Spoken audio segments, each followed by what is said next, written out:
Hello bachcho, let's see this question. The question says evaluate the following integral where we have to perform the integration of 2x plus 1 divided by root of x square plus 2x minus. So की concept पहले देख लेते हैं यहाँ पे इस question में। की कॉन्सेप्ट ये होता है कि हमें एक पैटर्न ऑब्जर्व करना है कि कहीं पे भी अगर कोई फंक्शन है डिनोमिनेटर में fx इन डिनोमिनेटर और उसका अगर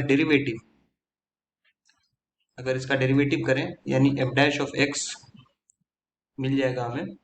एंड अगर ये चीज आपको न्यूमरेटर में बनते से नजर आ रही है इन न्यूमरेटर, देन आप वैसा मॉडिफाई कर लें गिवन इंटीग्रेंड को। इंटीग्रेंड मतलब जिसका आपको इंटीग्रेशन परफॉर्म करना है, यही की कॉन्सेप्ट होता है। तो जैसे इस प्रॉब्लम में अगर मैं ऑब्जर्व करूं तो इसको मैं पहले आई मान लेता हूं गिवन इंटीग्रल को 2x plus 1 divided by root of x square plus 2x minus 1 dx। और यहाँ पे अगर मैं ऊपर 2x प्लस 2 लिख करके और फिर माइनस 1 कर देता और फिर root of x square plus 2x minus 1 dx लिख लूँ, तो रूट के अंदर जो टर्म है अब उसका डिफरेंशिएशन अगर आप अपने मन में सोचें तो 2x प्लस 2 आएगा, जो कि ऑलरेडी यहाँ पे न्यूमरेटर में बन चुका है।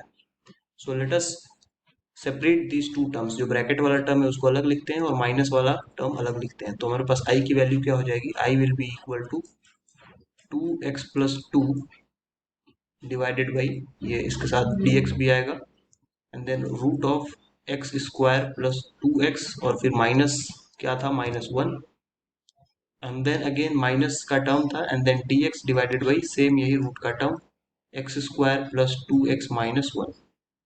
तो अब यहाँ पे अगर मैं डिनोमिनेटर में जो रूट के अंदर वाला टर्म है उसकी जगह अगर t पुट कर देता हूँ और दोनों साइड डिफरेंशिएट कर देता हूँ तो ये 2x प्लस 2 dx की जगह dt आ जाएगा।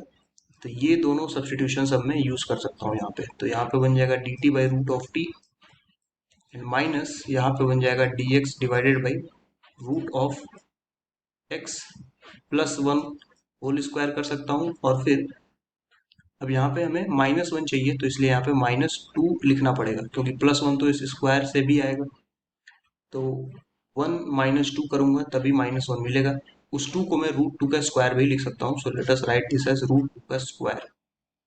अब ये जो फर्स्ट इंटीग्रेशन है ये हो जाएगा 2 रूट ऑफ टी प्लस कोई कांस्टेंट मान लेते हैं c1 और माइनस ये जो इंटीग्रेशन है वो इस फॉर्मेट में है dx divided by root of x square minus a square, जिसका कि आंसर हो जाता है ln या log right x plus root of x square minus a square plus कोई कांस्टेंट c। तो ये फॉर्मूला अगर हम यूज कर लें राइट दिस फॉर्मूला, तो यहाँ पे ये टर्म हो जाएगा log of mod of x की जगह पे x प्लस 1 है, सो x प्लस 1 और प्लस अगर आप देखें तो रूट के अंदर वही टर्म है। बेसिकली ये x प्लस के बाद वही टर्म है जो यहाँ पे इंटीग्रेशन में डिनोमिनेटर में। तो आप डिनोमिनेटर वाला पूरा टर्म लिख सकते हैं। तो इनिशियली यहाँ पे डिनोमिनेटर में ये पूरा टर्म था रूट वाला, तो आप डायरेक्टली उसी को लिख सकते हैं। सो रूट ऑफ ये हो जाएगा x square plus 2x minus 1, क्योंकि अगर आप ये वाला टर्म भी लिखते ये वाला तो भी सिंप्लीफाई होके यही आता। तो ये हो गया और प्लस हमारे पास कोई कांस्टेंट c2 लिख सकते हैं। सो t की जगह वापस से वैल्यू पुट कर देंगे जो x के फॉर्मेट में था। तो ये हो जाएगा x square plus 2x minus 1, फिर ये माइनस लॉग वाला टर्म लिख लेंगे x plus 1 plus root of x square plus 2x minus 1 और बाकी जो c1 c2 टर्म्स हैं वो तो कांस्टेंट है, तो उनकी जगह पे हम इकट्ठे एक c लिख सकते हैं term which will take care of all this constant c1 c2।